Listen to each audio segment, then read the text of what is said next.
जय मां गुरुवर गुरुवर जय मां गुरुवर गुरुवर।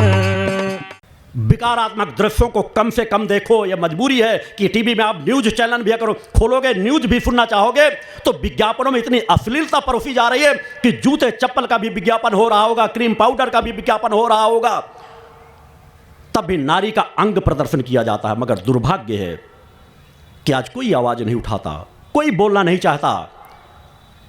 छोटे छोटी बच्चियों को जिस तरह से दर्शाया जाता है, 24 घंटे जब आप उनको देखोगे तो आपके अंदर वासनात्मक विकार पैदा होंगे। प्रयास करो कि ऐसी चीज़ों को देखो, अपने बच्चों को बताओ कि गलत दृश्य आ रहे हो तो टीवी थोड़ी देर बंद कर दो। निश्चित आज अनेकों दृश्य इस तरह दर्शाए जाते हैं कि एक परिवार, माता पिता पुत्र पुत्रियां एक साथ बैठकर उन दृश्यों को नहीं देख पाते। इस पतन को रोकने के लिए ना तो धर्म क्षेत्र से कोई आवाज़ उठती है और राजनीतिक क्षेत्र तो कानों पर उंगली डाल करके बैठा रहता है, क्योंकि वो उसी रास रंग में डूबा हुआ है। इसे सुधारेगा कौन? सुधारेगा समाज। हमें किसी का विरोध स्वरूप दंगे फसाद नहीं करने कि हम जाके किसी को जलाने लगे, उनके पोस्टर जलाने लगे, कुछ करने लगे। हमें अपने आप को संवारना है, अपने आप को सुधारना है, अपने बच्चों को संवारना है। हमारी ऊर्जा रचनात्मक कार्यों में लगनी चाहिए। हम बदलेंगे, एक न एक दिन जग अवश्य बदल जाएगा। इन 2500 साल की यात्रा में मैंने एक एक करके संघर्ष की यात्रा तय की है, मगर अनीति अन्याय अधर्म से समझौता नहीं किया। उसी का परिणाम है देश के अंदर करोड़ों करोड़ों लोग नशे मांस से मुक्त चरित्रवान आप जैसे साधक के स्वरूप में जीवन जी रहे हैं।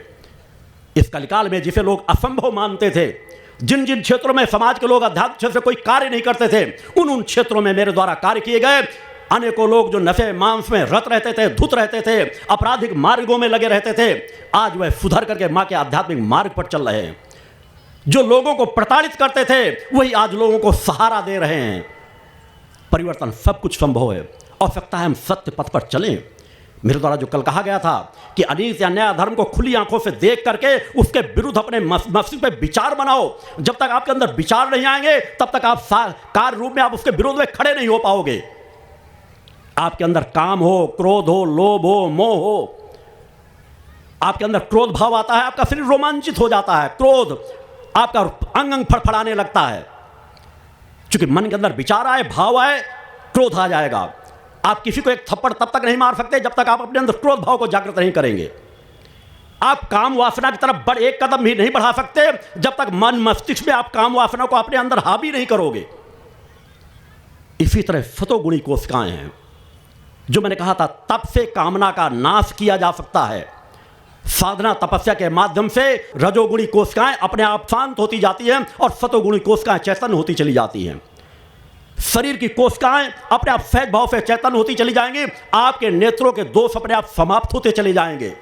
मैं भी इसी समाज के बीच जीवन जीता हूं। इस समाज के बीच मैंने यात्रा तय की है। इस समाज के बीच ही साधना कर करके मैंने अपनी यात्रा को आगे बढ़ाया है। मैं भी गृहस्थ जीवन में रहता हूं, जो मैंने कल बताया था। बच्चियों के जन्म लेने के बाद जिस दिन से भी विचार आया कि अब मुझे और संतान की उत्पत्ति की जरूरत नहीं, पूर्ण ब्रह्मचर्य का व्रत का पालन सपत्नीक करता हूं। आपसे भी अपेक्षा करता हूं कि आप मर्यादित जीवन तो जिए। मैं नहीं कहता कि आप ब्रह्मचर्य व्रत का पालन करें शादी होने के बाद, मगर मर्यादाओं में जीवन जिए। एक बेडरूम की संस्कृति से अपने आप को थोड़ा सा दूर हटाएं। हमारे पतन के यही तो सब कारण हैं। हम बच्चों को कैसे संस्कार दे पाएंगे? बच्चों को जन्म लेते ही आया के हवाले, कई बार बच्चों को थोड़ा धन आया नहीं कि आया एक रख ली जाती है और आया के हवाले बच्चों को कर दिया जाता है। पति पत्नी एक बेड पे सोएंगे, एक बिस्तर में। थोड़े बच्चे बड़े हुए नहीं, उनको एक अलग कमरा दे दिया जाता, अगले कमरे में जाएं।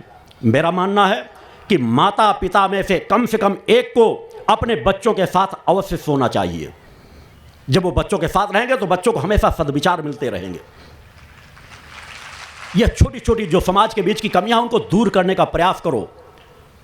बच्चों को सूर्योदय के समय जगाओ, राक्षसी प्रवृत्ति से उन्हें कहीं ना कहीं मुक्त करो।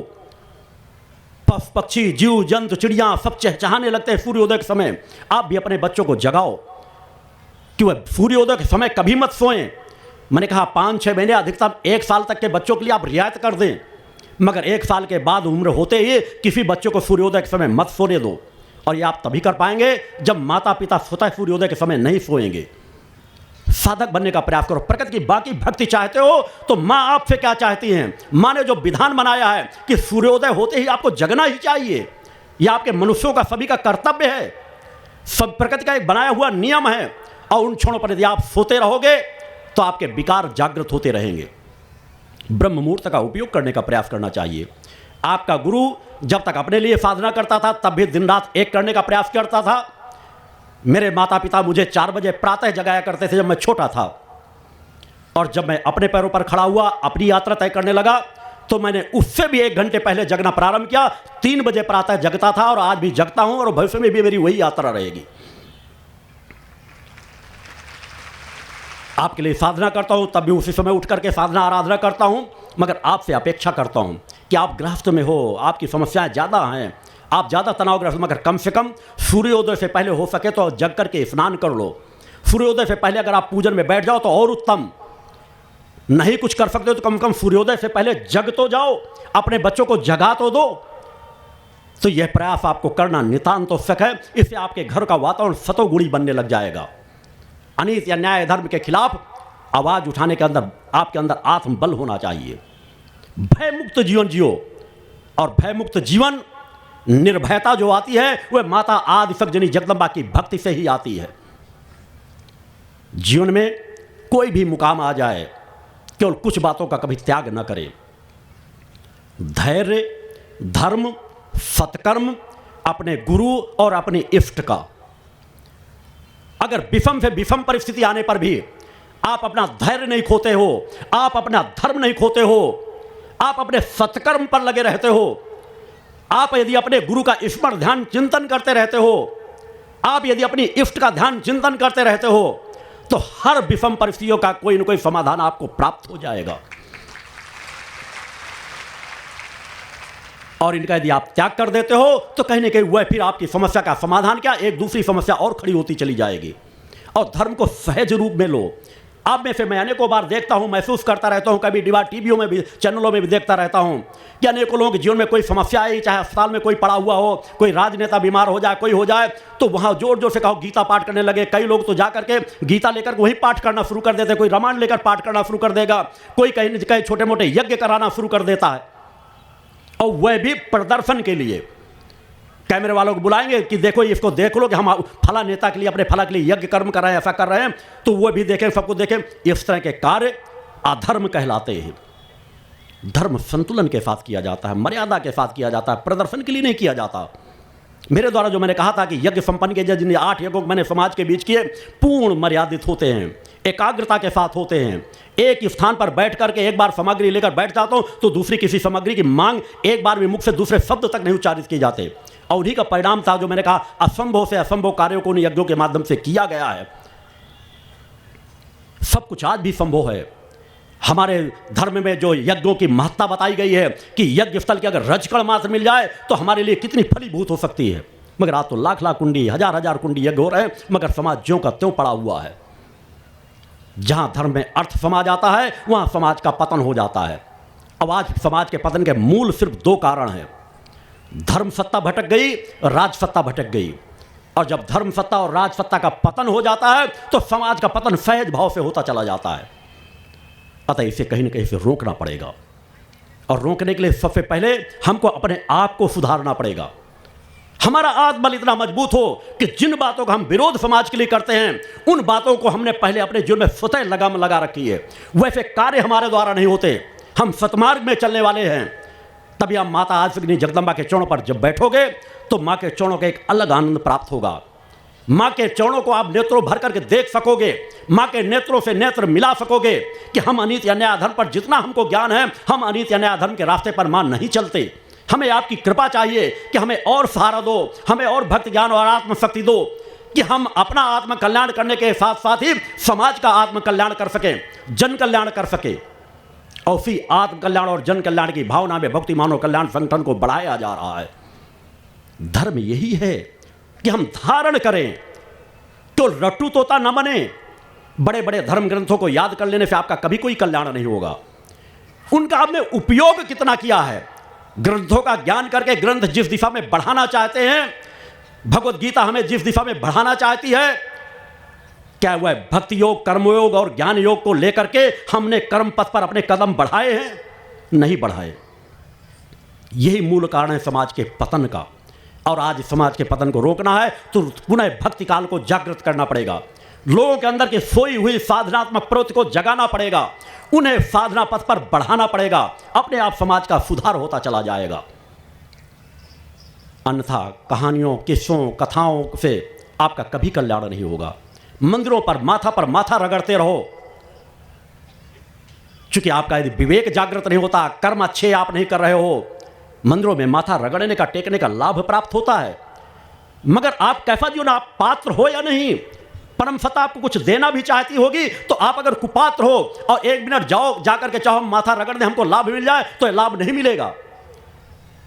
जो अनेकों जीवन में चिंतन दे रहा था कि अनेकों जीवन में अगर कोई परेशानी आती है, कोई परिजन भी अस्पताल में परेशान हो, तो कहो जय माता की, अस्पताल में ही चिल्लाने लगे। अरे वह क्षण तो शांति का होता है, संतुलन का होगा। आपके परिजनों की किसी के साथ दुर्घटना हो गई है, आप उसकी सेवा में लगे, उसे इलाज कराएं, डॉक्टरों के पास ले जाएं, और उस समय केवल मानसिक चिंतन करें। किसी भी इष्ट से, किसी भी गुरु से, किसी भी मंदिर आपके प्रति आपकी आस्था विश्वास हो, उस समय तो आपके पास यदि कोई कार्य करेगा तो उसके पहले आपका सत्कर्म, जिस तरह का अब तक आपने जीवन जिया है, वह ऊर्जा कार्य करेगी। अतः उस समय बिल्कुल संतुलन के साथ मर्यादित होना चाहिए। दिखावे के लिए चीखो चिल्लाओ मत, बार बार जाके माँ के चरणों पर माथा मत रखो, टेको ना माँ को, बाद में माँ, ऐसा हो ही जाना चाहिए। अरे उन क्षणों पर भी कहो कि माँ हमारे लिए जो उचित हो वह हो। आपका गुरु भी उसी तरह का जीवन जीता है। आपका गुरु हर पल कहता है कि मेरा जीवन कोढ़ियों का बना दिया जाए, अपाहिजों का बना दिया जाए, नेत्रहीनों का बना दिया जाए, तब भी माता आज सजनी जगदम्बा की भक्ति पर अंश मात्र भी फर्क नहीं आएगा। रिश्ता जोड़ो तो माँ से वह रिश्ता जोड़ो, क्योंकि वास्तविक में रिश्ता जुड़ा हुआ है। हम उस परम सत्ता के अंश हैं, और उससे यदि हम नहीं भटकते तो हमारा कल्याण सहज भाव से होता चला जाएगा। और उससे पहले, सबसे पहले आपको इन सब चीज़ों के लिए आहार पर ध्यान देने की नितांत आवश्यकता है। हम जैसा आहार करेंगे वैसे विचार हमारे मन मस्तिष्क पर छाएंगे। आप तमोगुणी भोजन करके देखें, आपके तमोगुणी विचार बनने लगेंगे। सात्विक भोजन करेंगे, आपके सात्विक विचार बनेंगे। अतः हमेशा दृढ़ संकल्पित रहो कि हम स्वतः नशे मांस से मुक्त रहेंगे, और हम अपने परिवार को, बच्चों को भी, सबको नशे मांस से मुक्त रखेंगे। धीरे धीरे विचारों में परिवर्तन लाओगे, अपने आप समाज बदलता चला जाएगा। सहज भाव से माँ की भक्ति करो। मैं नहीं कहता कथाओं सुनने से मना नहीं करता, कथाएं सुनो, मगर वहाँ सुनो जहाँ मर्यादित तरीके से कथाएं सुनाई जाती हों। उनसे सुनो जो धन के लोभी न हो, काम वासना से ग्रसित न हो, धन अर्जन जिनका मूल लक्ष्य न हो। आज पूरा धर्म क्षेत्र भटक रहा है, मुझे कहने में कोई आपत्ति नहीं है। मैंने गर्व और घमंड से विश्व अध्यात्म जगत को, जब मैंने शंखनाद किया था, तो मैंने विश्व अध्यात्म जगत को केवल गर्व और घमंड से चुनौती नहीं दी थी। मैं समाज के पतन को अपनी आंखों से देखता रहता हूं, और उसे सुधारने के लिए मेरे द्वारा कर्म पक्ष भी चल रहा है। जगह जो शक्ति चेतना जन जाकर शिविर लगाए जाते हैं, मेरे शिष्यों के माध्यम से जो कार्य किए जाते हैं, और मैं जहां राजनीति क्षेत्र का, जहां धर्म क्षेत्र पर टोकता भी हूं, तो उन्हें सचेत इसीलिए करता हूं कि या तो सुधर जाओ, और या तो तुम सत्य हो तो मुझे गलत साबित कर दो। आओ एक आयोजन ऐसा हो जहां पर आंकलन करो क्या तुम्हारी कुंडली चेतना जागृत है। और जब कुंडली चेतना जागृत नहीं होगी तो उनका घिसा पीटा जीवन जिएंगे ही, आवाज नहीं उठा सकेंगे सत्य की। इतना बड़ा धर्म समाज है, यदि सत्य धर्म की आवाज उठा रहे होते तो पूरा समाज धीरे धीरे करके बदलता चला जाता। आज हर धर्माचार किसी न किसी राजनीतिक पार्टी का गुलाम है। धर्म राजनीति के चरणों पर अपना मस्तक झुकाने लगा है। टीवी चैनलों में देखो, बड़े बड़े महात्मा, बड़े बड़े योगाचार, बड़े बड़े धर्माचार राजनेताओं का माल्यार्पण करते हैं, उनका स्वागत करते हैं, अपने आश्रमों पे बुलाने के लिए लालायित रहते हैं। जब धर्म क्षेत्र राजसत्ता के चरणों में घुटने टेक देता है, वहीं से धर्म का पतन प्रारंभ हो जाता है। हमेशा राजसत्ता धर्म क्षेत्र के चरणों पर झुकती आई है, मगर आज सब कुछ पतन होता चला जा रहा है। उसे कहने के समाज को दिशा देना पड़ेगा कि नियम विरुद्ध, धर्म विरुद्ध कोई परिस्थिति आदि निर्माण होंगी तो उसका विपरीत प्रभाव समाज में पड़ेगा ही। अतः स्वतः विवेकवान बनो, माँ की भक्ति भी करो और अपने कर्म बल को जागृत भी करो। आप 24 घंटे कैसा जीवन जीते, महत्वपूर्ण यह है। पूजा पाठ करना नितांत आवश्यक है कि कुछ क्षणों आप ध्यान साधना में मंत्र जाप में बैठते हैं तो आपका मन एकाग्र होता है। वह एकाग्रता नितांत आवश्यक है। माँ की ऊर्जा प्राप्त करना नितांत आवश्यक है, मगर माँ की ऊर्जा प्राप्त करके सदुपयोग तो करो। माँ ये नहीं सिखाती कि आप अकर्ण बन करके बैठ जाओ, कर्मवान बनो, परिश्रमी बनो, मगर लोभी, लंपट, लालची मत बनो। किसी के साथ शोषण मत करो, किसी को धोखा मत दो, किसी को दगा मत दो। अपने लाभ के लिए आज समाज को लोग छल रहे हैं, उससे अलग हटो। मैंने कहा नमक रोटी खा लेना अच्छा है, और नमक रोटी ना भी मिले तो मौत को स्वीकार कर लेना श्रेष्ठ होगा, मगर अनीति अन्याय अधर्म के कमाए हुए धन को प्राप्त करके अपना जीवन बचाना श्रेष्ठ नहीं होगा। उस पथ पर चल करके देखो, एक अलग आनंद मिलेगी, एक अलग तृप्ति मिलेगी, एक अलग चैतन्यता मिलेगी। मां की कृपा आप पर बरसेगी। आपके शरीर के अंदर मां का अंश बैठा हुआ है, उसके रिश्ते को केवल मां से जोड़ना सीखो, सहजता का जीवन जियो। और मैंने कहा है कि माया महा ठगिन में जानी, यह मेरे द्वारा कभी नहीं कहा जाता, क्योंकि वास्तव में माया ठगनी नहीं है। सबसे बड़ी ठगनी आपकी काया है। भले वे साधु संत सन्यासी बार बार कहते हो माया महा ठगिन में जानी, लोगों को सुनाते रहेंगे, बताते रहेंगे, उसका विस्तार करते रहेंगे, मगर वह खुद माया पे लिप्त रहते हैं। धन ही उनके लिए भगवान है, और आपको कहेंगे बेटा माया में मत उलझना, माया में मत भटको। मेरे द्वारा कहा जाता है कि माया आपके लिए जितना आवश्यक हो, कैसा जीवन जीते हो, मैं महत्वपूर्ण नहीं मानता, क्योंकि यदि आपने काया से अपने आप को बचा लिया तो आपने सब कुछ बचा लिया। सबसे बड़ी ठगनी आपकी यह काया है। इस काया का भरपूर उपयोग करो। काया आपको हर पल ठग रही है। बचपन आता है, आप खेल कूद में गंवा देते हो, युवावस्था आई तो जवानी के जोश में विषय विकारियों को ओर बढ़ जाते हो, जिम्मेदारियां पड़ी तो उससे भयग्रस्त हो जाते हो, आपके अंदर क्षमताएं नहीं होती, निराशा, हताशा, तनाव, डिप्रेशन में चले जाते हो। वृद्धावस्था आती है तो अपने आप को असमर्थ और असहाय मान लेते हो। अरे यह जो काया आपको मिली है, यह हर पल आपको ठग रही है।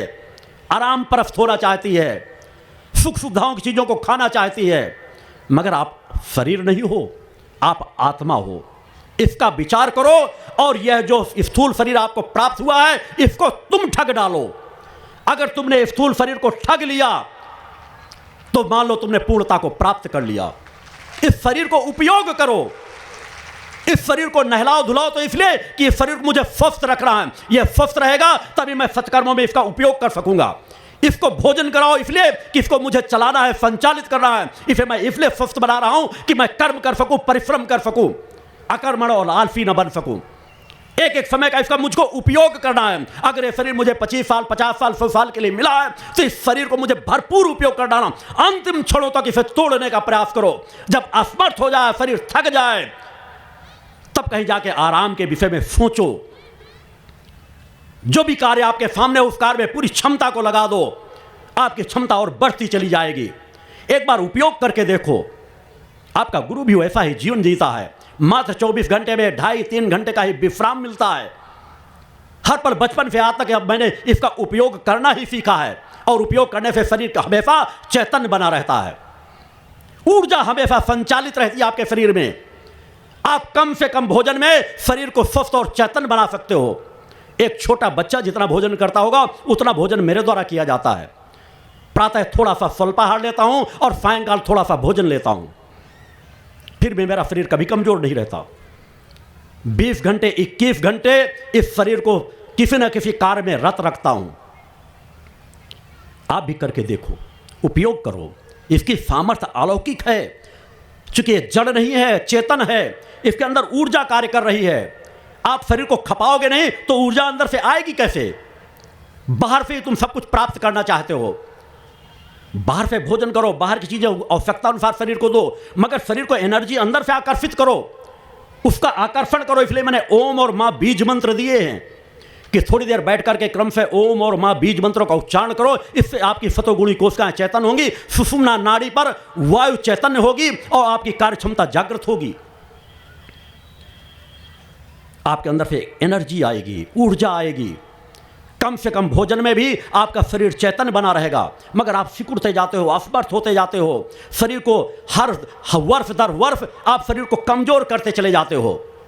ठंडाई तो आप सिकुड़ते चले जाते हो, कंबल के ऊपर कंबल, साल के ऊपर साल, उसके ऊपर रजाई, इनर, स्वेटर, क्या क्या उपयोग करते हो, फिर भी कांपते रहते हो। मैंने कहा मेरा भी शरीर है, इन्हीं दो वस्त्रों में कभी आज तक मैंने इनर नहीं पहना, कभी स्वेटर नहीं पहना।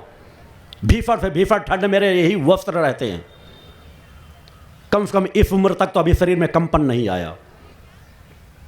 रात में जब विश्राम करता हूं, जब शरीर को शिथिल छोड़ता हूं, तब भी मात्र एक कंबल का उपयोग करता हूं, और उसे भी कभी गले के ऊपर मैंने नहीं जाने दिया, चाहे जितनी ठंड। मगर आप लोग तो पूरे टेढ़े हो जाओगे, सिकुड़ जाओगे, पूरा सर ढक लोगे, सांस लेना भी मुश्किल पड़ेगा। बच्चों को भी ढक देते हो, बच्चों के फेफड़े कमजोर होंगे, पूरा सर नहीं खुला रख सकते हो। अगर कमजोरी है तो कम से कम नाक तो खुला रखो, सांस तो लेने दो। बच्चों के फेफड़े कमजोर होते चले जाते हैं। छोटी छोटी न्यूनता आप करते हो, जब बच्चों के प्रारंभ से ही कमजोरी आ जाएगी तो कैसा चेतनता का जीवन जिएंगे। नशे और विषाक्त की चीजें फैली पड़ी हैं। भोजन में देखो तो मिलावट, सब्जियों में देखो तो मिलावट, घरों में देखो तो हर कमरे में एक कॉइल जल रहा है। मच्छर भगाओ। जब ये प्रदूषित वातावरण वहां बना करके रखोगे, जिस चीज से मच्छर मर जाते हो उसका प्रभाव मनुष्य के ऊपर न पड़ता हो, यह मैं कभी नहीं मान सकता। आप परीक्षण करा के देख लें, बच्चों के जीवन में प्रभाव पड़ता है, बड़ों के जीवन में भी प्रभाव पड़ता है। अनेक किसी बार एक कमरे में कॉइल वगैरह जला करके, नाना प्रकार की जो चली हैं चीज़ों को जला करके अधिक से अधिक रख दो, और फिर देखो उसके धुएं में आपका प्रभाव क्या पड़ता है। हर तरफ मिलावट है, जमाखोरी, मिलावट, व्यभिचार।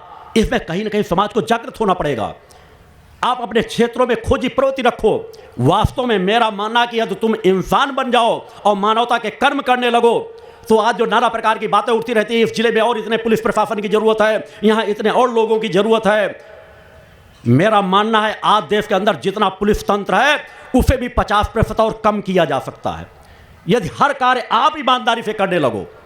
आप सजग हो जाओ कि आपके पड़ोस में कौन चोरी कर रहा है, आपके पड़ोस में कौन मिलावट कर रहा है, आपके पड़ोस में कौन अपराध कर रहा है, आपके पड़ोस में कौन आतंकवादी आकर के रुका हुआ है। यदि आप सजग हो जाओ, आप एक सजग प्रहरी बन जाओ, राष्ट्र को अपना राष्ट्र मान लो और अपना धर्म मान लो कि हमें चारों तरफ निगाह खोल करके रखना अपना कर्तव्य है हमारा, तो एक भी आतंकवादी देश के कोने में कहीं छिप नहीं सकता। कोई भी किसी चीज में मिलावट नहीं कर सकता। आप जानते रहते हो कि हमारे बगल में एक मसाला बनाता मगर वो मिलावट करता है, मगर न उसे आप पकड़ाना चाहते हो, न उसके विरुद्ध आवाज उठाना चाहते हो। घी के नाम पर चर्बी मिलाई जाती है, खोए के नाम पे आप क्या क्या खाते हो, जहां खोए का नामो निशान नहीं रहता। आपको घी चाहिए, गायें भैंसें समाप्त होती जा रही हैं। आप 1000 कुंटल घी का ऑर्डर दे दो किसी जिले में, आपको 1000 कुंटल घी प्राप्त हो जाएगा। आपको हजारों कुंटल खोए की जरूरत है, आप 24 घंटे पहले ऑर्डर दो, जहां चाहो वहां हजारों कुंटल खोया आ जाएगा। सब चीजें मिलावट की, यूरिया मिला मिला के बच्चों को दूध पिलाया जाता है। ये मानवता मर चुकी है। छोटे छोटे अबोध बच्चे जिन्हें माता दूध पिलाती है कि हमारा बच्चा चैतन्य होगा, उन्हें विषाक्त दूध पिलाया जाता है, यूरिया का मिला हुआ, केमिकल का मिला हुआ। इसी कारण आज छोटे छोटे बच्चे, कोई हार्ट के पेशेंट हैं, किसी को कैंसर हो रहा है, किसी को टीबी हो रही है, किसी को दमा हो रहा है, महिलाओं की बच्चेदानियां फट रही हैं, गल रही हैं। 100 में मेरा आंकड़ा, चूंकि मैं करोड़ों लोगों से मिल चुका हूं, करोड़ों महिलाओं पुरुषों से मिलता हूं, व्यक्तिगत उनकी समस्याएं सुनता हूं। 100 महिलाएं किसी जगह खड़ी कर दी जाएं, उसमें 10 महिलाएं ऐसी निकलेंगी जिनके बच्चेदानी में या तो गांठ होगी या छाले की शिकायत होगी। मेरी जानकारी भी अनेकों लगाता है कि शादी से पहले अनेकों लोगों को, बच्चियों को ऑपरेशन कराना पड़ जाता है। ये शरीर क्षीण कहां से हो रहे हैं? इन विषाक्त चीजों को ही खा करके। तो जब आप लोगों का तन नष्ट हो जाएगा, जिस गर्भ में बच्चा पलता है, जिस गर्भ से एक इंसान जन्म लेता है, वह गर्भ ही दूषित होने लगेगा, बीमारियों से ग्रसित हो जाएगा, तो वहां चेतनवान बच्चों का जन्म कैसे होगा? अतः इन कमियों को दूर समाज को ही करना है, सजग प्रहरी के समान। माने आप अपने कर्तव्य का पालन करो। आप दूसरों से चाहते हो कि राजनेता ये करें, धर्माधिकारी ये करें, पुलिस विभाग ये करे, प्रशासन ये करे, नगर पालिका वाले हमारे गली कूचों की सफाई करें। आपका भी कुछ कर्तव्य बनता है कि आप जहां जो कुछ गलत हो रहा है उसे देखो और उसके विरुद्ध आवाज उठाओ। अपने गलियों में कम से कम अपने घर के सामने झाड़ू तो आप खुद लगा सकते हो। घर की नाली बजबजा रही, मच्छर बढ़ रहे हैं, आप उस नाली को साफ करने में संकोच करते हो। मैं जब जहां रहता रहा हूं, जब तक शिष्य नहीं जुड़े थे तब तक अपने द्वारा स्वतः सफाई पे ध्यान देता था। आज भी मैं अपने यहाँ रहता हूँ, मेरे पास अनेकों शिष्य हैं, वो मेरी पूरी सेवा कर सकते हैं, मगर मैं ना अपने कपड़े किसी शिष्यों से धुलवाता हूँ। मेरी पत्नी बच्चियाँ हैं, अगर जो कपड़े वो धुल देती हैं। मेरा बाथरूम साफ, मगर अपना बाथरूम में स्वतः नित्य साफ करता हूँ कि मेरा स्वभाव बना रहे। मैं किसी पर आश्रित नहीं रहता। अपने पूजन कक्ष की स्वतः सफाई करता हूँ, स्वतः पोछा लगाता हूँ। अपने बाथरूम को साफ से साफ कितना ना पड़ा हुआ हो, एक बार नित्य कम से कम उसको साफ जरूर करता हूँ जहाँ स्नान करता हूँ। मैं किसी जगह ठहरा हुआ हूँ, कहीं पर भी जाता हूँ, वह कितना साफ करे बाथरूम क्यों ना दे, मगर मैं नित्य वहाँ बाथरूम की सफाई करता हूँ। मगर आप लोग जाएंगे किसी के बाथरूम में तो वहाँ और गंदी करके थूक करके चले आएंगे, कहीं कुछ करके चले आएंगे। किसी होटल में रुकेंगे तो अपने जूते साफ करके उन गद्दों में साफ करके चले आओगे। कर्तव्य, अपने कर्तव्य को समझो, अपनी इंसानियत को जगाओ। आपका कर्तव्य, छोटी छोटी न्यूनताएं आपको तमोगुण की ओर ले जाती हैं, रजोगुण की ओर ले जाती हैं। मां के भक्त बनने के लिए हर पल विवेकवान बनो, हर पल वह कार्य करो कि हमारी अंतरात्मा कभी अंदर से धिक्कारे ना, हमारे अंदर चोर प्रवृत्ति ना आए कि हम ये गलत कर रहे हैं, मन में हो कोई देख ना ले, हम जूते अपने साफ कर रहे हैं होटल के चद्दर से, हम कहीं थूक रहे हैं, वो गलत जगह पे थूक रहे हैं, कोई देख तो नहीं रहा। यह चोर प्रवृत्ति का भाव जब आपके अंदर बनता चला जाता है तो धीरे धीरे वो घर कर लेता है और फिर आप गलत रास्ते की ओर बढ़ जाते हो। अतः उस रास्ते से सजग हो, हर पल एक सजग परहेज का जीवन जियो। संगठन इसी दिशा में बढ़ रहा है। हमारे संगठन के कार्यक्रम जहाँ पर भी होते हैं, मैंने कहा 20 साल का एक रिकॉर्ड है। हम शासन प्रशासन को सूचना देते हैं, उनका सहयोग हमें प्राप्त होता है, मगर फिर भी मेरा हर पल इतने कार्यकर्ताओं को वहाँ उपस्थित करके उन कार्यकर्ताओं की जिम्मेदारी दे दी जाती है कि जहाँ तक हो सके हमें शासन प्रशासन को ज़्यादा परेशानी में न डालना पड़े, उनकी सेवाएं हमें कम से कम लेनी पड़े। कार्यकर्ता स्वतः सेवा दे, व्यवस्था संचालन करने में, अन्य चीज़ों में। इसी तरह हर व्यक्ति यदि सजग हो जाए, हर क्षेत्र में अपनी अपनी जिम्मेदारी समझने लगे तो समाज में संतुलन अपने आप आता चला जाएगा। विवेकवान बनो, धैर्यवान बनो, अपनी चेतना को जगाओ। या देवी सर्वभूतेषु शक्ति रूपेण संस्थिता, नमस्तस्यै नमस्तस्यै नमस्तस्यै नमो नमः।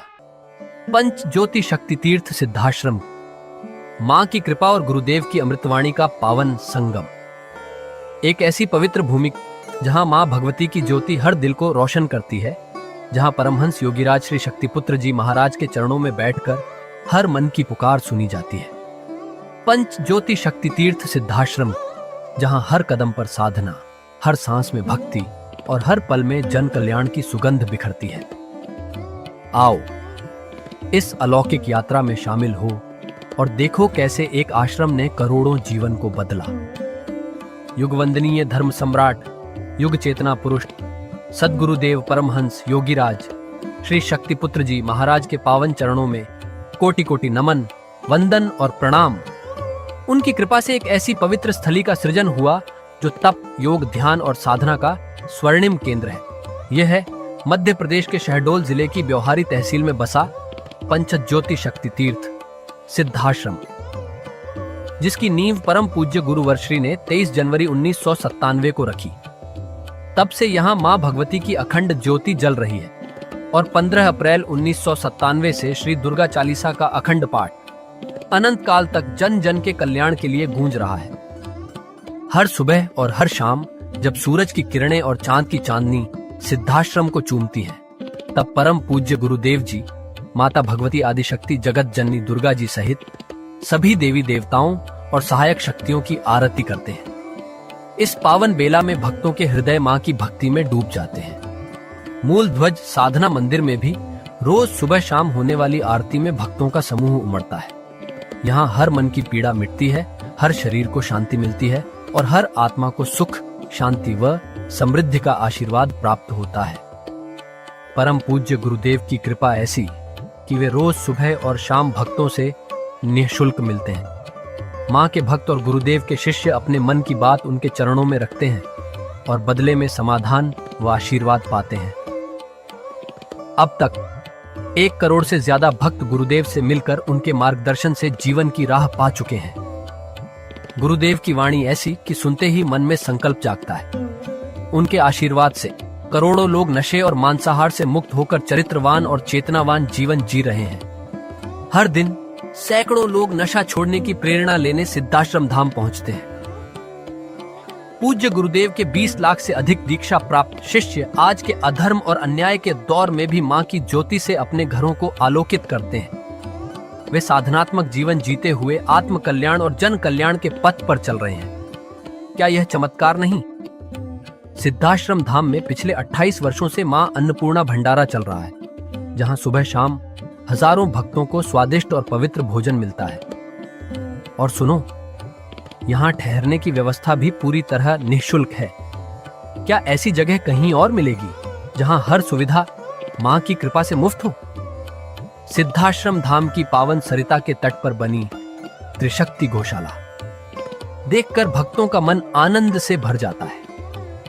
हर महीने शुक्ल पक्ष की अष्टमी को गो सेवा समर्पण दिवस मनाया जाता है, जब परम पूज्य गुरुदेव और पूजनीय शक्तिमयी माता जी अपने हाथों से गायों को रोटी खिलाते हैं। यह दृश्य देखकर हर भक्त का हृदय गदगद हो उठता है। गौशाला के पास ही स्वामी श्री राम प्रसाद आश्रम जी महाराज की समाधि मन को शांति देती है, और पास ही दानवीर गुफा स्थल हर किसी को असीम शांति का अनुभव कराता है।